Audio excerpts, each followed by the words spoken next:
Oppa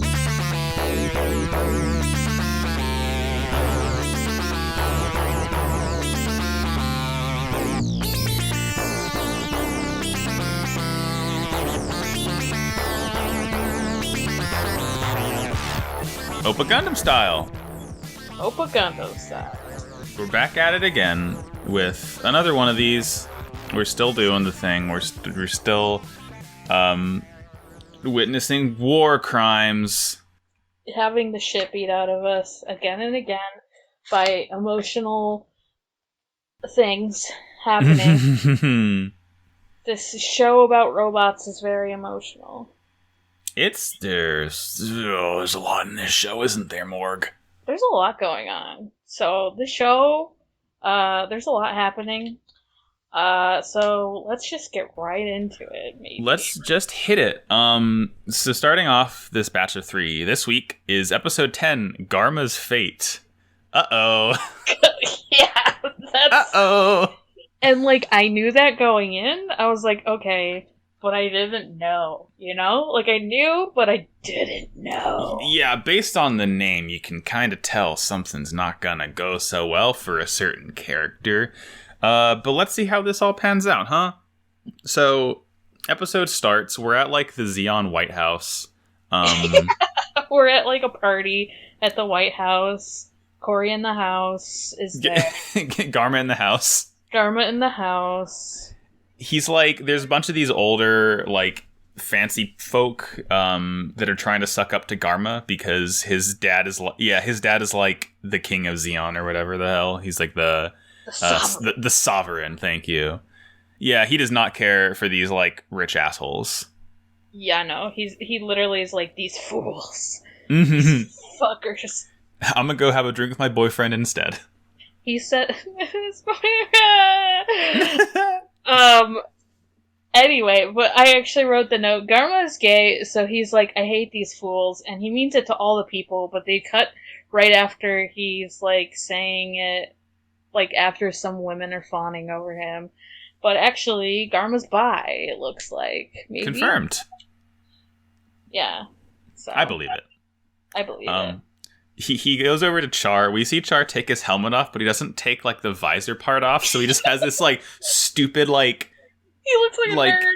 He looks like... It's like a weird, like, wraparound visor and, like, a head strap going on. He looks like a complete doofus. My theory is that those are his glasses, and he, like, absolutely cannot see without it on. Oh my god! And then... Oh my god, because he's... Oh my god. So he's in prescription sunglasses later, so that's fun. Yeah, he had, like, this is the theory. Char is supremely close, nearsighted, and, like, he can take him off to look cool, but he can't see a damn thing. I can't see a damn thing, my man. Oh god.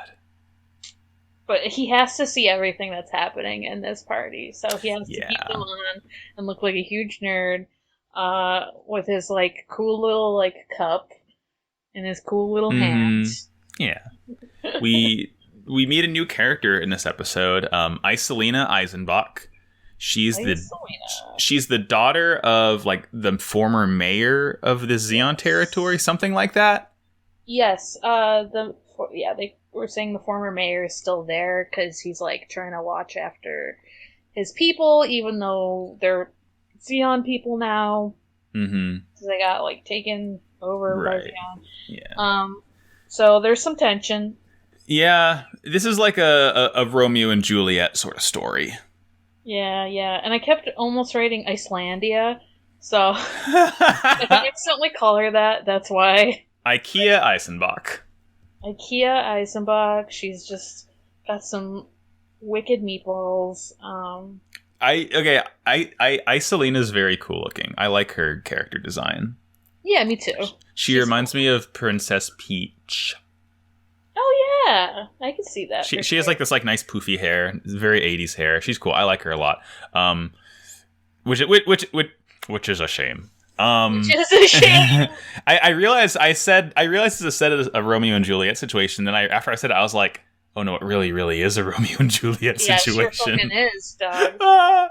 But yeah, they have a forbidden love. their fathers forbid them from getting together because like the mayor Eisenbach hates Zeon for taking over everything, and I guess Garma's dad is like wants him to like either like focus on military stuff or like marry into some high ranking military family. So yeah, but like it's kind of like an open secret that they like each other because they definitely were not hiding when they kissed. No, yeah, a dude like barges in and he's like, oh, excuse me, and he's like, Garma's like, whatever, doc, it's fine. Yeah, but there's like some tension there, and Char is just like, wow, romance on the battlefield. Fucking yeah. Can love bloom on a battlefield? No. But yeah, he's just like, wow, what a fucking spoiled bitch. Sorry. This is when Char's trick begins. Char's trick begins, and we're all fucking sad about it. We're all the fools. We're all putting on Joker makeup. Or not, well, that too, but I meant clown makeup in general. Char is going to become the Joker. So, yeah, some military dude like walks into the balcony where Garma and Isolina are hanging out. And he's like, hey, White Base is on the move. It's about to leave Zeon territory. And Garma's like, hell yeah, dude, sick. And he like starts to run off because, he needs to capture it. Need to capture it, take their revenge, get their info, get the stuff, And, so White Base is like, fuck, we gotta hide. Because, oh no, they noticed us, I guess. They're like, they're floating through like just a big, nasty, ruined city. And they knock over a car, and it's fun. And so they hide in a broken baseball stadium, because, I don't know, I guess the radar won't pick them up. Yeah, I think it's both for, like, visual camouflage and also, like, they're inside a structure, but they, like, park it inside and, like, turn the engines off so they don't really have a signature for them to follow. And like, Garma's out in his Gao, and he has a squadron of fighters with him. And I don't know if Char is, like, communicating with them remotely, or if he's also on board the Gao. No, he's definitely not on board the Gao. No, but yeah, he's communicating with them. And he says, like, this absolutely deranged line. The only way to flush out a rat in the hole is with some carpet bombing. Yeah, I always say this. Direct quote from me. I can always carpet bomb the rats in my fucking house. That's why my apartment's a disaster area. Gizmo's not doing his job. He's sure not. Actually, he is, and it's gross. Anyways, so I did not realize there were civilians on ship still, because I thought... They're still on board! These old people! What's the problem? I thought Matilda's ship took some of them, or most of them. I can only imagine they have, like, a simply untenable amount of old people on board this White Base. They must, because they probably took, like, a few of them, and then are like, okay, well, that's all, folks. So then, they're just all over the place. They're shitty, still. They're fucking trying to leave, still, later. But yeah, after we find out that they're still civilians, we get a short scene back at the party where Isolina is trying to leave. She, like, wants to go see Garma, even though he's, like, on this stupid mission to, like, capture White Base and Gundam to, like, impress his father and Isolina's father so they can finally be together. And, like, her father forbids it and, like, smacks her to the ground. It's like, oh my god, this sucks. I did not like to see that. I was like, I do not see it. I hate it. These episodes were not a very feel-good, cool robot. These episodes were like, hey, this is a serious show. This sucks. Show is serious, and we're also gonna fucking show someone just fucking slap their daughter. So... Not great. I don't care for it. So yeah, she wasn't able to go see her love, and White Base is hiding in the baseball stadium. They turn around, they turn and hide, and they're like, hopefully we won't get hit by the carpet bombing. Yeah. The bombing's all happening. It's like, it's fine. But at this point, Char is like, all right, Char is so smart. Char is the biggest brain in the world, because every single plan that Whitebase tries to do, Char immediately figures it out, but he tells absolutely no one about it. Yeah, he's like, wait, no, he is on the ship, because I literally remember him. Right, yeah, he is. Finally understand war. Yeah, he's on the ship. He briefly at least. Yeah, he gets in his red comet and he brings some other Zaku's out in the battlefield with him. And Garma's bro, Dozle, who will become more important later. Yes. Is mentioned as Char's commander. Right. And, Char definitely talked with Dozle earlier in an earlier episode. Yeah, I just do not remember because. Yeah, I didn't realize. Yeah, I didn't realize Dozle was like as important of a character. I thought he was just like a random named character, but no, pretty important. Also, the dub and sub translate Bakana to silly, which is funny since they use the word idiot later, which I think is closer. I mean, you can. I feel like it's a little more contextual. Oh, maybe. I don't know. But like, yeah. Baka is either like, well, because like Bakana is like impossible. But just Baka can mean like a couple of things. I think. I don't know. Like, language is made up more. We all know this. Yeah, but so there's like two moments during these episodes that I was like curious about the dub, so I had like swapped that, and it's silly in both. And it also, so that's interesting. Char is being downright silly in these episodes. He sure is. But, listening to the English when you're used to the Japanese, Char is like weird as hell. But it's not bad at all, actually. No. I was like very surprised because the narrator made me think it was all going to be like, super cheesy. Yeah, but it's not. So Amuro like wants to go out and lure them away from Whitebase, so like Whitebase can like get a head start flying away from the Gao. And finally, now that like they're bombing and the Zaku's are out, they let Amuro go. Char also says the words. Like, when he's out in his red comet, misleading soldiers on my side does not sit well with me. And I was like, what does that mean? Char is speaking in riddles in these episodes. He's gone full Joker. And he's misleading his soldiers, and I didn't know that until later what that meant. He's a little rat. I love him so much. I hate him. I love him. I hate him. Amuro falls extremely gracefully from Whitebase and crashes to the ground. Did you notice that, like, as he's landing, you see him, like, using, like, just some straight-up car foot pedals to maneuver Gundam? Yeah, I did. It's so funny. It's like, hey, Amuro, don't forget to put it in clutch when you're, like, turning Gundam around. I love the idea that Amuro does not know how to drive like a car, but can drive. You put him in an actual car, he just like immediatally crashes it. Yeah. Amuro. Oh no. Oh, Amuro. So yeah, Char and his bros are hunting for Gundam. Gundam, and it's too shiny again, and he sees it again because. I don't know why they were like, oh yeah, white. Perfect. Yeah. Camouflage. Yeah, we get like a silly rocket battle of Amuro and Char just like blasting each other nonstop, and they like always are missing. It's very funny. The music is good during this. Yeah. Oh, the music in this show is just really good in general. It's spooky and groovy is how I described it in my notes. Amuro blows off a Zaku's head during battle. Yeah, it like peeks into a building he's hiding in. He just like blasts it point blank. It's like, damn, dude. Cool. Yeah, and Char just, like, knows immediately what their plan is with, like, Gundam, like, fucking luring them, and that the Whitebase is, like, ahead, or behind them, actually. Like, he knows immediately, like, what the plan is, because he has a ginormous brain.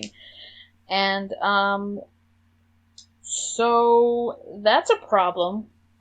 Yeah. No, the reason he has to wear that like weird like strap on his head is to make his brain not blast out of his skull because it's so big. It's just like too large. And, he's too large. Yeah, he fucking knew and didn't tell Garma. Nope. Yeah, he says, Garma, buddy, looks like Whitebase has already left and is going on ahead. You gotta turn around and chase after it. Mm-hmm. And Garma's like, oh, thank you, Char, my good friend and boyfriend. I love you so much. Thank you for giving me this important bit of information that will save the day. Oh, you saved me, Char. You saved my life, Char. And everyone fucking fires at the gal that he's in. And the gal, he's like, okay, wow, I got blasted and I'm fucked. Yeah, like just absolutely tearing through this thing. Like, yeah, there's so many lasers. It looks fucking good as hell, but like they just annihilate this ship. Oh my god. And then Garma's like, all right, asshole, you want to play it this way? And he's gonna ram the Gao into Whitebase, like, as a kamikaze. Yeah. And like, God, as he's doing it, we get a line from Char who says, Garma, if you can hear this, blame it on the misfortune of your birth. Yeah. Char just says, your privilege is what's killed you. See ya, dude. Yeah. Yeah. Your birth. Your fucking... Okay, when he said this, I was like, oh, did his dad tell him to get killed? Like, I did not understand what Char was saying at first. I'm like, oh no. He's just being like, yeah, your privilege killed you, man. Yep. And like, as Garma's trying to ram it, like, the Gao is blowing up, and like, he just thinks of Iselina one last time before like the Gao explodes in midair. And the Whitebase is fine, but like, Garma's straight up dead now. Yeah, it's fucking like vaporized, kinda. Like it didn't crash at all. Like all that hit the Whitebase was like some smoke. Yeah, like some debris. That's it. Like Garma is like, just gone. Depressing as hell. Like it did not work at all. Like there was no damage, and like Char's trick. They've blasted the Whitebase before. Like they could have at least like done a little damage, maybe without like hurting too much, you know. But yeah, no, I don't know. And Char's trick. Whew, yeah, like when he was remembering Icelandia. No, you got it right. Iselina, she, you know, it was like her talking and no like sound coming out, and it was like very like, oh, of course that was his last thought before death. Mm-hmm. It's like, yeah, it sucks. Char's trick. And then we see Iselina getting the news that Garma's dead, and she like runs outside sobbing. And we see Garma Zabi, who's Garma's dad, who's the leader of Zeon. He like drops his cane in shock. Yup. Yeah, episode ends. Garma's dead. Pour one out. Fucking dead. I'm beginning to think that war is hell. Yeah, and they like drag out his death for like all of these episodes that we watched. Like they every episode mentions his death, because I mean, which makes sense, but it's also like, ugh. Mm-hmm. You know. Yeah, it's like, damn. I like him, and he's gone, and that sucks a lot. Yeah, it's like, he's the quote unquote bad guy, like he's a member of Zeon, but at the same time, like, this is just a kid. He's just a kid. Yup. And life is a nightmare. Life is a nightmare. So yeah, this is the Garma Zabi memorial episode. You wanna hit the next one? Yeah, rest in peace. The next episode, episode 11, is called... Why did you give me this name, first of all? Because I'm gonna say... Hang on. It's Iselina Love Remains. That's what it's called. Yep. So we see Dozel, Garma's older brother. He's returning to Side 3 to Zum City, which is the capital of Zeon. We finally see Kycilia, and we see their other older brother, Giren. Giren is...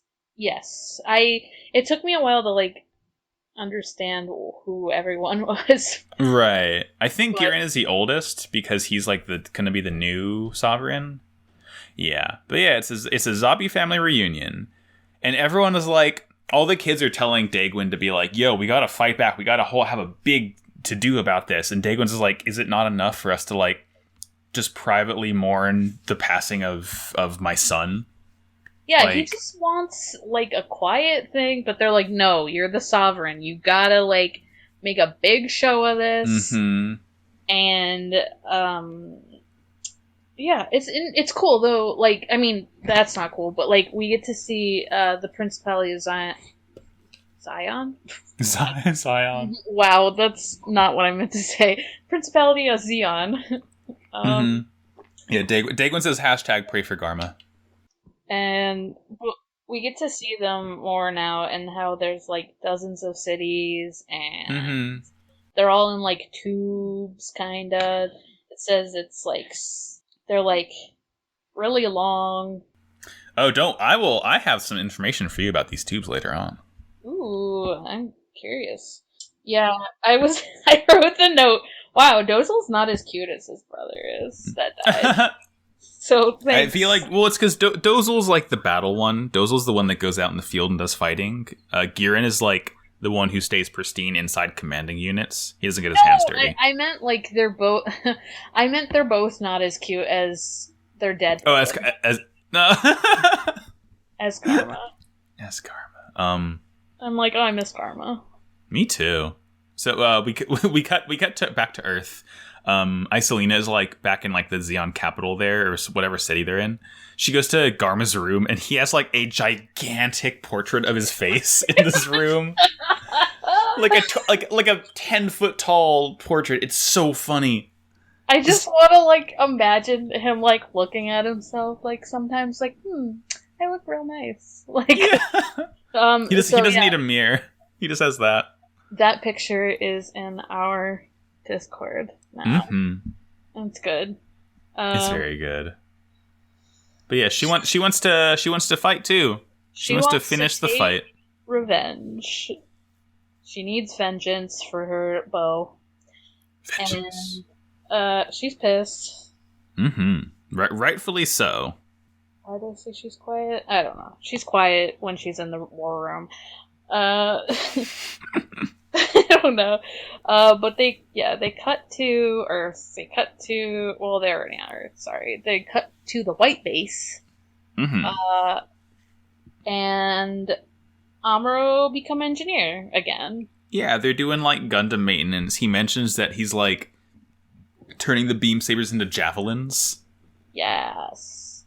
It's pretty sick. You can make them longer. There was something wrong with them that made it like not work before, but then they can. My cat's rubbing my microphone. Alright.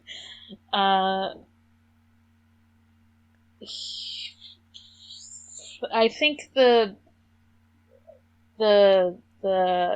Garma's forces, like leftover forces, are like the Gaos. The other Gaos are like coming towards them, and Amuro's like, "Oh, I'll just go fight them again." Time to beat ass. Even though it's like really windy and stuff. Yeah, they like they basically skydive out of White Base. They sent Amuro and Ryu out in the gun cannon this time. Mm-hmm. And they jump out and they're like tearing apart a Gao by hand. Yeah. They just fucking jump onto each of the wings and just like rip it apart. And it's great. I mean, it's bad, but it's great. It's bad, but it's cool. Yeah. And yeah. I think Isolina like is like, hey, are there like fighter planes that we can use to like kick their ass? And they're like, no, we're like out of fighter planes because we got the shit kicked out of us before. And then Char is there. Yeah, Char's in a fighter plane. He probably just took the last one for himself. Probably. But like, yeah, he's out doing his thing while Isolina's like in a Gao. She has like a Zeon guy like who's like her second in command here, and she's like giving him orders too. They like crash one of the Gaos. It does like a huge explosion. But as they're fighting, they get new coordinates from command. That like tells him to like start heading for the ocean. And at this point, Char is like going sicko mode, and like he makes the penis driving face as he's like sideways and like starts bombing white base. Why is it the penis driving face? Have you not seen that comic? No. Yes, I have. Yes, that's the face he makes. Totally have. That's the face he makes when he starts bombing white base. Fuck, that is that face. And it's just like sideways, and it's like rotated 90 degrees. It's so funny. It's such a good fucking angle. And then oh my god, shout out to whoever posted the I see it. Yeah, oh god. Wait, let me, because I pinned it. Janos in our Discord made it. I'm looking directly at it using that penis face fucking thing. It's very good. The meme, it's so funny. So like he damages he damages white base enough that it has to land. And he's like, all right, I'm gonna take this ship over like on foot. Yeah, he just like jumps out and he's like got a gun on him and he's like, all right, let's fucking shoot some civilians, and he does. The old people are like starting to just walk out of white base in the middle of the sandstorm in like the California Death Valley, and Char is shooting them. Char is shooting refugees. He's doing war crimes. Char, you can. Char's doing so many fucking war crimes. Oh my god, it's just like, it escalates so quickly, it's hard to keep track of it. I was like, okay. So I was like, why did you, like, let them do, like, stuff before with, like, landing refugees near the lake? And now you're like, okay, time to kill them now, this time. This time, they're dead, they're dying, they're getting shot. And I don't know, it's...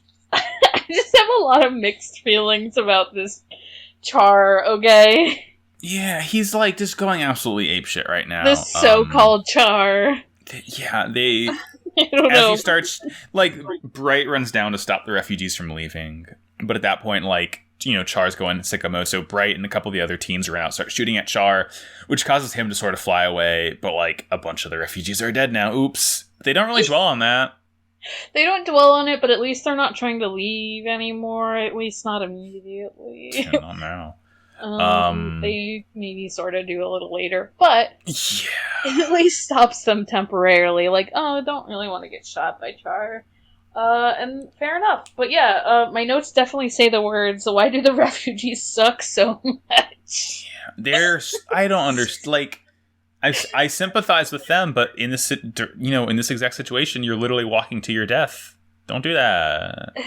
We're trying to take care of you. I know the idea behind it is that, like, oh, we're sitting ducks either way. Like, we're gonna die in white base because this is what they want. But it's like, I don't know if that's... White base is all that they want. I mean, clearly Char has some other shit planned because he's just shooting people. Like a fucking maniac. I don't understand. He's a very likable bad guy. He's a likable bad guy doing bad shit now. You love to hate him and you hate to love him. Yes, that's exactly how I feel about Char. Yeah. I'm like, damn, I don't know what his plans are. I don't know why he's doing this. I don't exactly know. Yeah, but... Like, what's the bottom line here, Char? What are you doing? What are you planning? Do you want to take white base or not? Because he talks about maybe doing that and then doesn't. Yeah, my current theory is that maybe Char is going to try and like get rid of the Zabi so he can take over Zeon. Oh my god! That is my current theory based on the little knowledge I have of just what I've seen of the show so far. That would be some wild shit if he's just like, mine now. No longer baby, I want power. Yeah.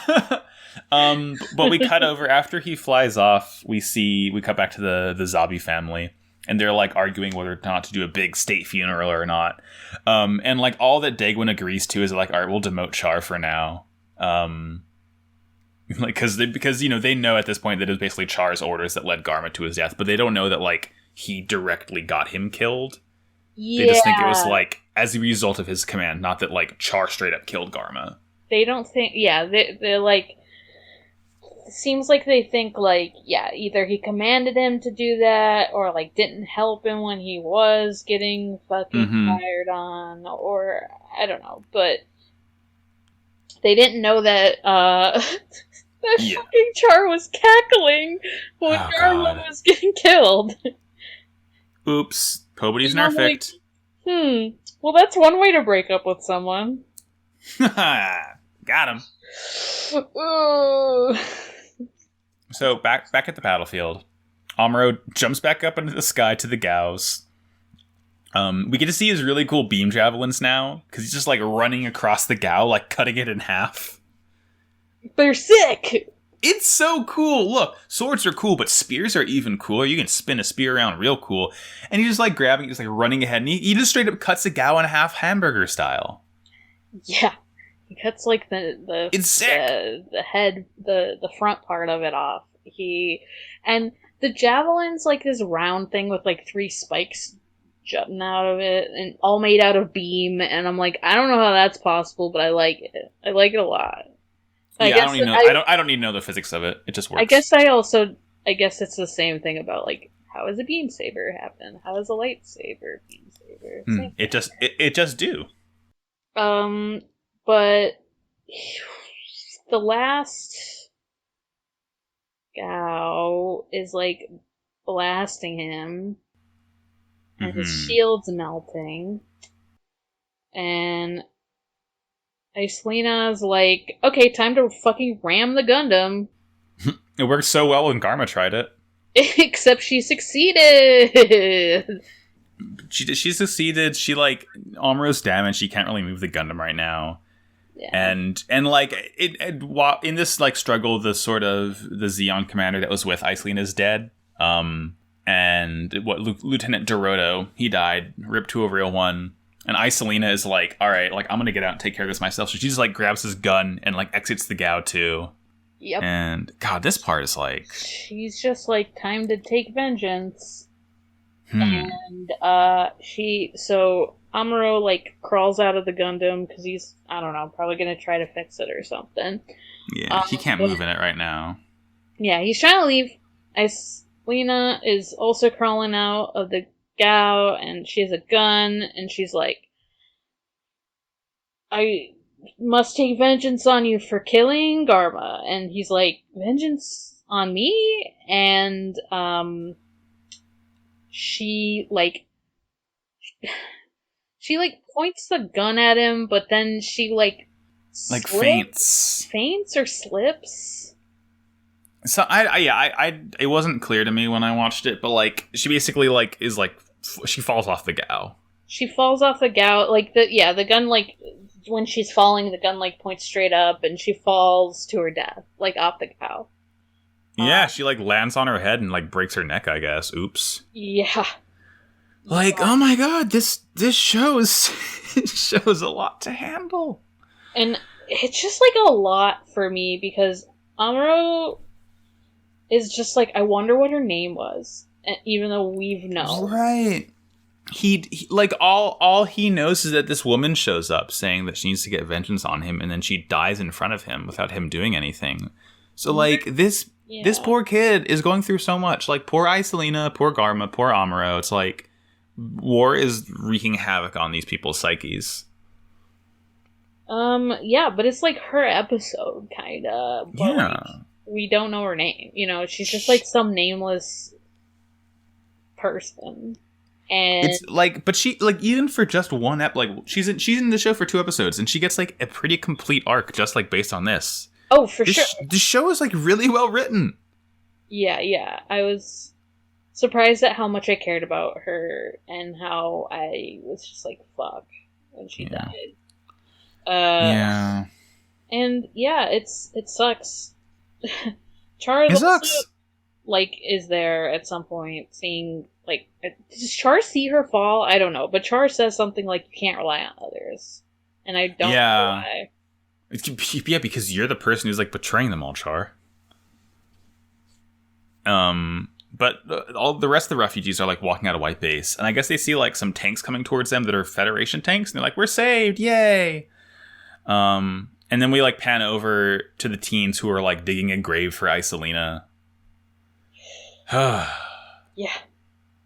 Oh yeah, and that's when they're like, "Oh, we didn't even know her name," and it hurt me a lot.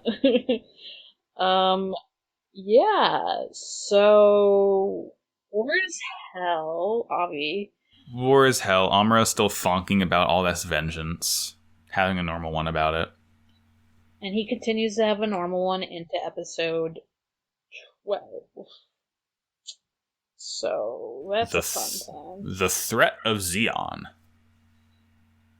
And we have a new opening after the theme song.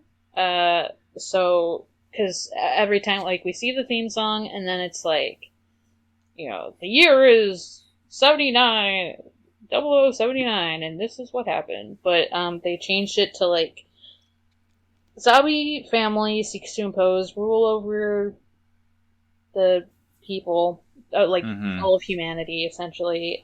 Sovereign Degwin. Sovereign Degwin Zabi cedes his power to his eldest son, which we talked about before, Girin, and war broke out, and yeah, it just, like, goes into all that and kind of explains, like, how, White Base escaped Site 7 and goes into all this stuff that we saw in the past 11 episodes, like, very briefly. Yeah. But, piloted by the youthful. He's baby. The babies. White Base is piloted by babies. Yeah. So the episode starts. We see Dagwin listening to like the final transmission from Garma, and Garma's promising like a military victory to sort of prove his worth, to make him like show up. He's like, yeah, I'm not just like my father's son. Like I'm also competent on my own.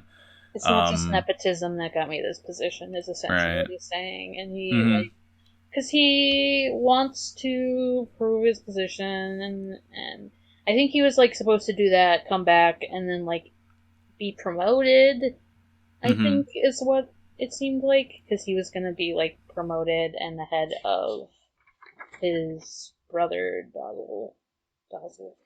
He was going to be, like, a general or something. But that didn't happen, so that's sad. But then he goes to the funeral for Garma, and it's like a huge thing. Like everyone's chanting Zabi, Zabi.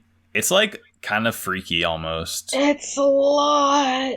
The funeral is a lot. Like you kind of see it throughout the episode, but there's like Iron Cross imagery and stuff. Oh, seriously. Them like, so that's a lot. But like while the funeral's happening, some other gal are like, "Oh, worship not on our charts is coming towards us," kind of. Do you know the name of these? Do you know the name of the guy, the commander guy? It's Ramba Rao. Rambo Rao. Ramba Rao. So yeah, like White Base is flying over the Pacific Ocean now. And like, yeah, they get picked up by like the Zeon ship that's entering the atmosphere. And they're like, all right, let's check it out and kick their ass. I think they know it might be the Trojan horse. So they're like, we should probably investigate this. Yeah, that's what I was like, oh, worship on their identification charts. Right. Not on whatever. Yeah. And oh, this ship's called Zanzibar. Yeah, that's fun. It's cool. And then we cut to inside White Base again, and Amuro just fucking exhausted because he's just working on Gundam's like backup computer, but he's just like very tired, and Fraubo is like coming to get him food, and Haro is like. Haro says his brainwaves are low. His brainwaves are low, and it's like, yes, we get it. He's depressed as fuck. You and me both, homie. But yeah, he just keeps working and keeps trying to. I don't know. ignore his feelings, and it's Yeah. not working. Maybe Not healthy. it's not healthy, but it's also like I don't know what I would do in that situation. Yeah, right. It's impossible. But on the bridge, Bright is getting reports that like White Base is needing more and more maintenance because they've been flying all over Earth basically, and they've been blasted like a billion times. Yeah, right. The Babby trio shows up making noise, and Bright like snaps at them. He's so pissed. But like, yeah, just because he doesn't know how to handle kids, honestly. Yeah, like, they just want to clean and help, and he's just like so tired too that he's just like yells at them. Yeah, I was like, I get it. I am also not sure how to handle kids. Like, to be fair. A lot of the conflict in this show is stuff that's like, it sucks that it's happening, but you understand why. Yeah, so Bright's like, okay, well, I'm gonna take 5, essentially. Like, he's gonna be like, I need a break. And he, like, goes to his room, or a room of some sort, and I liked this little scene. It was very small, but I liked it because it was Bright and Mira, like, having more characterization, kind of just, like, talking. Because Mira's like, hey, how are you? Like, what's up? And Bright's you good, buddy? I know why you're here, and I know. And yeah, it was nice, because, we got some Bright characterization kind of already, but it's just, like, nice to see more of, like, Mira, because I feel like I don't know her as well as I could. Yeah, she doesn't do a whole lot. Like, she just pilots a lot, so you don't get to see her in action. But but then he gets a transmission from Sayla saying that there's, like, enemies incoming, and he just, like, hauls ass to go, see what's up. And they're attacked. They get attacked by this, like, Xeon reentry ship. They go into a thunderstorm to, like, avoid it. Yeah, and this is, like, really cool, because, like, the Xeon folk a lot of them don't know what the thunderstorm is, because, like, I think only the Xeon commander there has been to Earth. So, like, they've never experienced a thunderstorm, so they think it's an enemy weapon. Well, so does White Base. Well, like, they know that it's... Since they went into the thunderstorm on purpose, like, people on the bridge know what it is, but, like, all the kids and Frau Bo is like, hey, are we being attacked right now? Like... we are fucking under attack. Because they don't know what lightning is either, because they... Yeah. And, Amuro sees some lightning, also, and, it gives him actual flashbacks to Iselina, yelling at him. He needs therapy. He needs therapy really bad because he's having PTSD flashbacks. They do not call it PTSD in the show.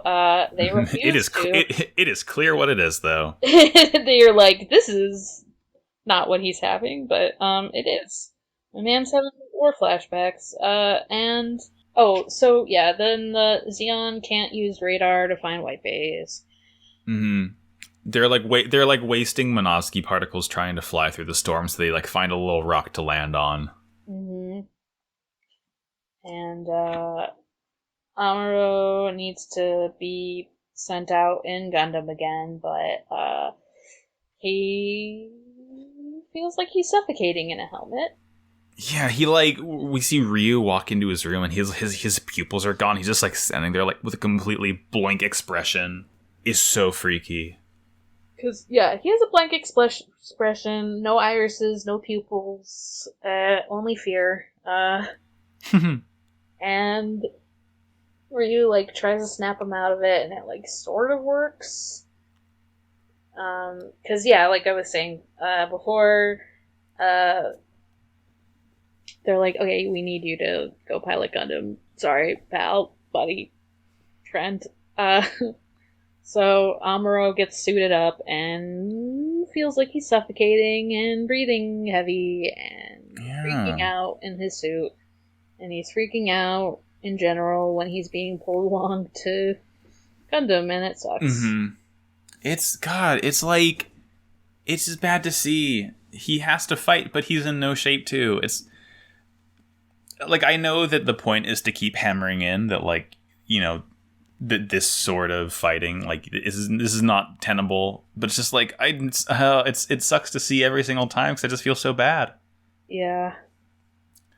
Yeah. Um, Yep. but we see the Xeon ship. The commander there, his wife is like on the bridge with him, like helping him command, which is like kind of cool.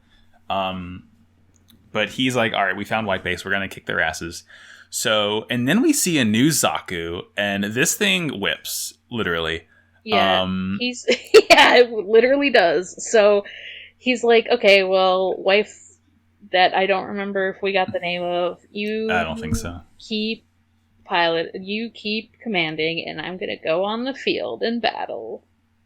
I'm gonna fight in this blue Zaku. Yeah, this thing is called the Gauf. I don't think we get the name of it in this episode. I just know that it's called the Gauf. Yes. I have a figure of it. It's really cool. It's a Zaku that's blue. It has like cool like sharp spikes on its shoulders and head. It's really sick looking. And it has like more armor and like spikes. The spikes are cool.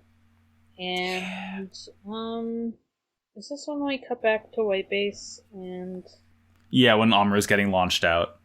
Yeah, so Bright's like, launch Gundam, but Ryu is like in the cockpit with Amuro and is like, Amuro's got that rookie syndrome, and I was trying to figure out if they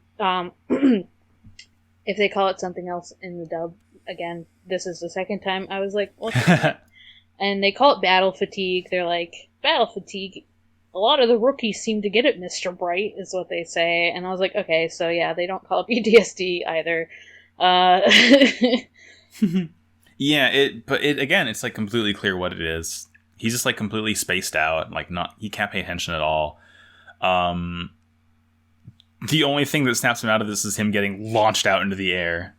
Yeah, because Ryu leaves the cockpit and then they launch him out. And he's like, oh, okay, time to but like as he gets launched, he's like trying to right himself, and he just like gets got by the heat rod, which is that electric whip that the Goth has. Yes. It's pretty sick. Yes, the heat whip, or the heat rod is what it's called, but it is a whip, and it like wraps around the gun, and it like crushes the Gundam's gun. Yeah, but like, and he's shocked that, shocked. It also shocks it. It's not a heat rod. I mean, it is called the heat rod, but it's more like the shocky whip. Yeah, but the commander, the Gulf is shocked that like it didn't destroy the mobile suit, because like it would have any weaker unit. So he's like, oh, this Gundam's pretty tough stuff. Yeah. But like they're doing a bunch of fighting. It is like just, it's more fighting. Nothing really significant happens.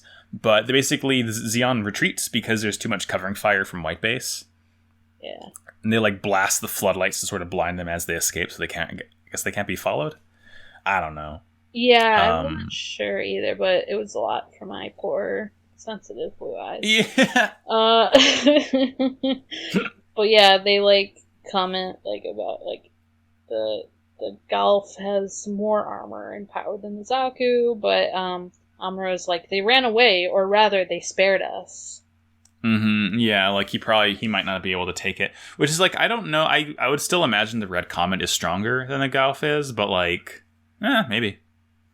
Maybe it's just that Char is like a really good pilot. True, like, Char's just like got the skills. Like the Golf might be technically better, but Char might be more skilled, is kind of what I thought. But yeah, I'm not sure. And like the sort of last bit of this episode is also kind of freaky, because we get the transmission from the funeral, and like we're seeing this from White Base, so like the Xeon is transmitting this like everywhere basically. And it's like this impassioned speech from Girim, who's saying like, Xeon is only 1/30th the power of the Federation, and yet we still rebelled against the elites ruling the Federation, and we're going to win freedom for all. We're going to avenge Garma's death. Like, this will drive us to victory. Yada yada yada. And they like talk about something that I don't think we had gotten before, where it's like it had been 50 years since a handful of elites had taken control of the Earth Federation. Yeah, and that struck me too, because I was like, something both sides are bad. Yeah, I was like, oh, an oligarchy versus a dictatorship. Great. Truly, Sophie's choice. But they're like, yeah, we who live in space we just ask for freedom. Nothing too significant, you know. And then they also said the line, perhaps many of you see this war as someone else's problem. And I was like, oh, Huh. Relevant to life all the time now, forever. I am thinking about it. Yeah. And they talk about, like, the Federation has polluted the Earth and greed, and we're trying to liberate humans, and blah, blah. I'm really thinking about it. And I was like, wonder if this means anything. Probably not. Probably not. But, yeah. During this impassioned speech, though, we get, someone, I don't know who it is, but, he's wearing some sunglasses, he's got some sick sunglasses, sick blonde hair. He looks familiar. He look familiar to you, Max? I've never seen this man before. Yeah, maybe not. Maybe I'm just... It's Char. He looks sick as hell. He has some cool aviator sunglasses on. And he's like in a white suit and a red tie. He looks really cool. He looks cool as hell. But he's like, when he's watching the transmission, he's just like, oh, Garma died because he was a spoiled brat.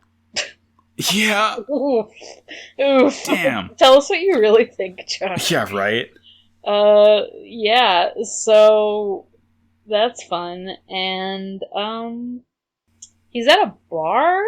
He's at a bar. He's having a drink. I don't know how old this kid is. He's having a drink. Someone pays for one of his drinks. And, Char can immediately smell that he's one of, how do I say her name? Caecilia? Caecilia. Okay. That was what it was. Can smell that it's Caecilia's royal guard. And I'm like, oh, weird. Rip Garma. Rip Garma. We see like a little scene, at the bridge of White Base of everyone watching this, and Amuro's a little shaken, but Bright is like, whatever, they just want a Zabi family dictatorship. Like... Yeah, Amuro's like, this is our enemy? Like, they're just grieving, and it's like, no, dude, they want a dictatorship. Like, they're just fooling ya. They're just tricking ya. Zabi's trick? Zabi's trick! Zabi's being tricked, more like. Oh. And the episode ends in, like, this supremely unnerving way, because at the end of the speech, Giriam is like, Sieg Zion, and, like, raises his fist in the air. Yeah. And, like, everyone's chanting Sieg Zion, and, like, the episode just fades out as White Base is, like, flying to land, I guess on the other side of the Pacific, and it's just like, you just hear the chanting Sieg Zion, Sieg Zion. It's like, I wonder what this could be referencing. I wonder what the Iron Cross and Sieg Zion is referencing. It's... I'm thinking about it. Can I say? Good show. But yeah, that's episode. That's episode. Good show. I saw some of the next on, and I'm a little concerned. No, I didn't. I don't look at the next ons because I always like to go in completely blind. It's because I forget like every time the next. I'm like, oh yeah. So I won't say anything, but I'm a little concerned. Cool. Watch out for good, that, I guess. Good show. I'm looking forward to it. Good, painful show. What is Char up to? I must know. What is his plan? I can't wait to find out. What is he doing? Whose side is he on? Oh. I feel like he's on no one's side but his own. It's true.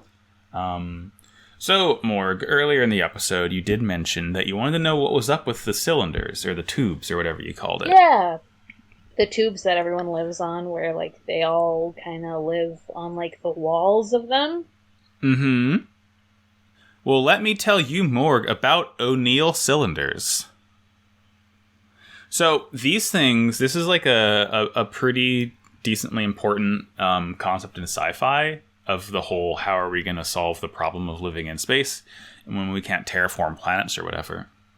So this American physicist, Gerard K. O'Neill, he basically like posed this problem to his students of like, all right, we're all going to work together to find out a way to think of like a space colony, how to live in space.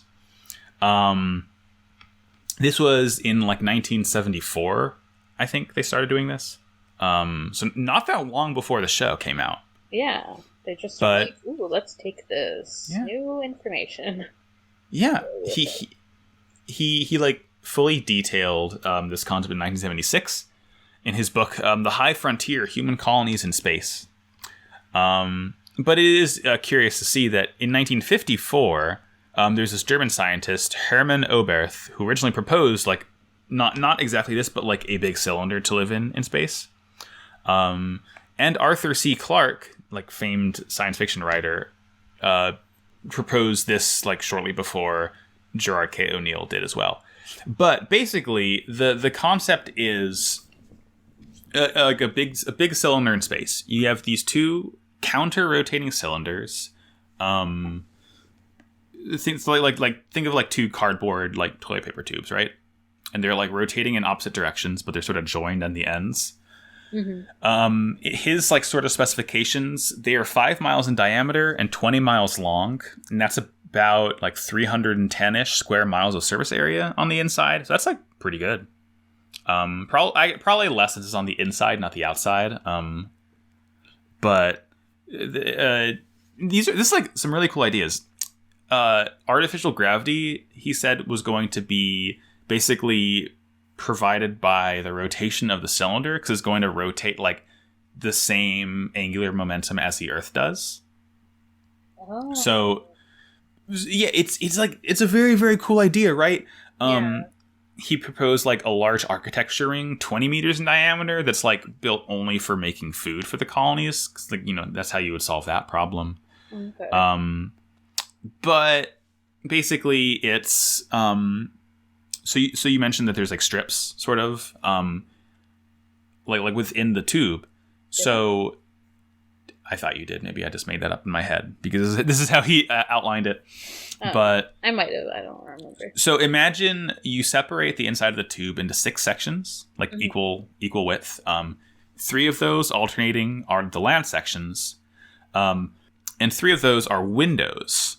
So basically, and these windows are outfitted with like mirrors hinged on the edges to basically always be aimed at sunlight to simulate sunlight. Oh. And at night, quote unquote night, the mirrors are basically fully open, so you just see space. And that like helps, vent heat out of the colonies. Right. This is like super fascinating stuff, isn't it? I love it. It's really, really cool. Oh, that's really cool. A fun thing to note is that he said, meteorites can smash into a window, but it's fine because there's going to be so many of them that like the atmospheric loss is going to be negligible if it just gets patched up.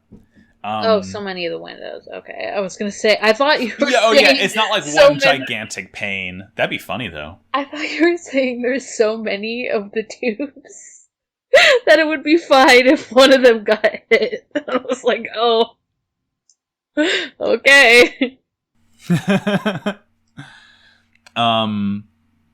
So let's see, what else did I write down about this? Good shit. So yeah, they wrote the habitats will rotate about 28 times an hour to simulate Earth gravity. And he also proposed some cool things like building recreational facilities and like manufacturing facilities in the middle where there's not really any gravity, recreational because you can like do fun space stuff, but like manufacturing, you can build a lot more efficiently with no gravity. Like, as long as you could like direct stuff.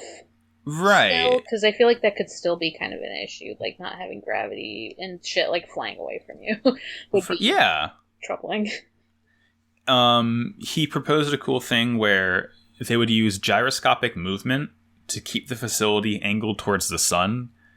Basically, I don't really fully understand the concept of this sort of gyroscopic stabilization. But essentially, you can give it little nudges and it'll the whole structure will sort of correct itself. So if you're constantly giving it small nudges, you can basically keep it constantly angled at the sun or wherever you want it to be angled without really burning power to basically keep the heat coming in and keep the light coming in. Mm-hmm. And the last sort of bit on this is funny. It's how are we going to build it? we're just going to take materials from asteroids and the moon. How are we going to get it into space? Magnets. We're just going to, like, launch it into space on rails with magnets. Okay. But how do they get, like, satellites into space? So I figured it'd be like that. Well, that's with rockets, but I think his point is that if you're going to bring that much material into space, like, you know, you really can't... Every pound of weight that you bring into space, you're going to need that much more fuel to get there if you're using a rocket. So if you're like, if it's electromagnetically propelled, that's, I guess, less of an issue. So would you have to, like, build shit in space then, though?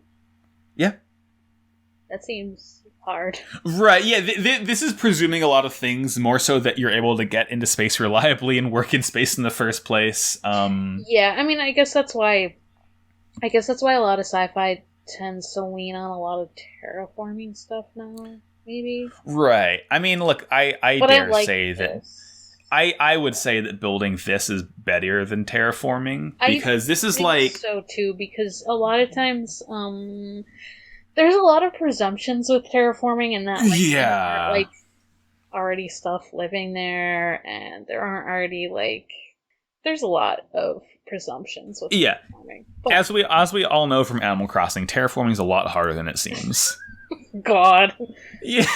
Yeah, terraforming Animal Crossing is the same as terraforming a whole planet. It is exactly the same. There's no difference whatsoever.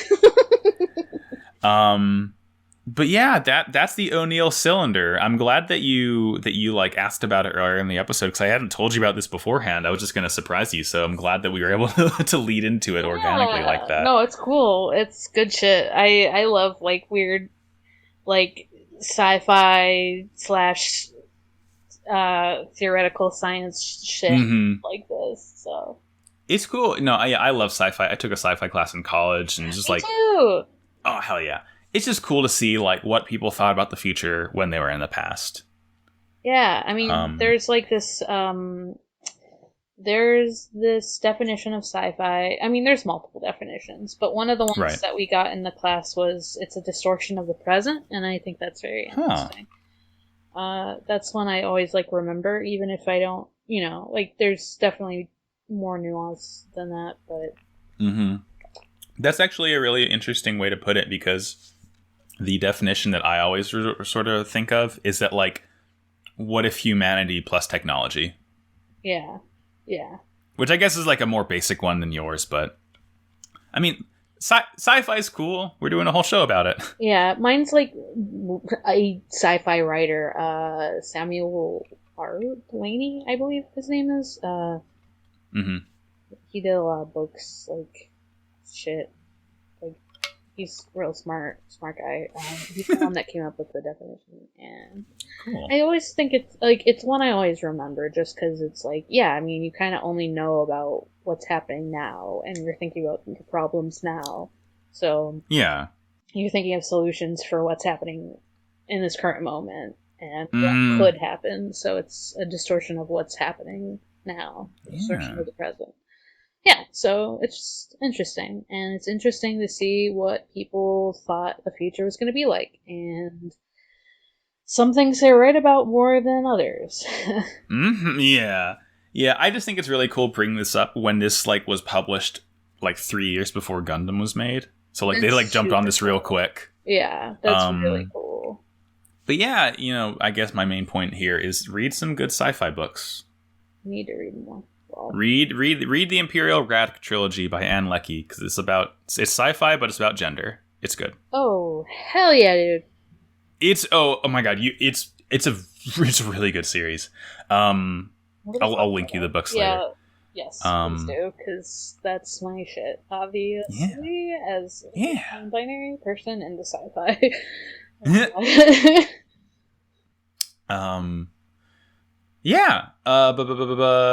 So yeah, that was our fun segment for today, where we did some learning and made our brains bigger in order to be like Char one day and have just big nasty brains. Nasty brains we have to keep inside with our nerd goggles. Yeah. So my final question to you, Morg, is what's your robot of the day or of the week or whatever I name this usually? Robot of the week is I don't know. I didn't come up with a cool thing as much this time, but I'm gonna go with what my favorite one was when I did my introductions in the Discord. You should join our Discord, by the way. So XJ9, or Jenny from My Life as a Teenage Robot, the ninth robot of a series of robots that you do see in the show. Yeah. That she calls her siblings, which is great. Jenny is built as a teenager. And she goes to school and does all that cool stuff because she's built to kind of just, be like a teenage girl that fights crime and stuff. And it was cool because it was done, it was kind of in that era of like other crime fighting women, like fucking Powerpuff Girls and stuff. So I really like watching that stuff. And, this cool, like, combination of, like, cool fighting and relatable teen drama bullshit. And it's a good show. It's a good show. Recommended. I haven't seen it in a while, but I feel like I'd probably still like at least a few of the episodes. And the one that I keep remembering for some reason is when she's painted like a hot rod. Yeah, that was fun when she gets her little makeover. Yeah. Yeah. She's flame decor and stuff. So good show, good robot. Good robot. Good fun shit.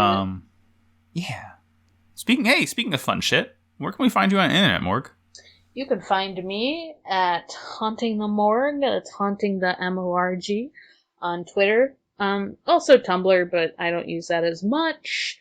There you'll see a pinned tweet that has this Twitter and also my other podcast, the Sonic Shuffle, a holistic and randomized Sonic lore podcast where I, as the student, learn like shit about Sonic lore from like multiple timelines, essentially.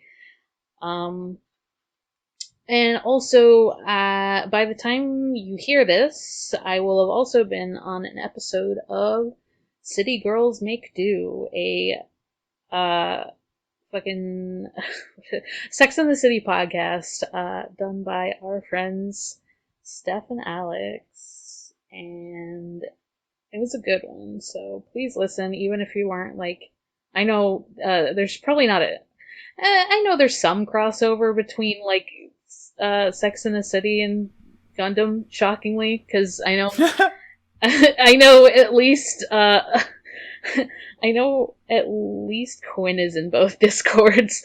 But yeah, check it out anyway because it's fun and a good time, and the only fucking episode where the main character, Carrie Bradshaw, is valid, so can't miss that.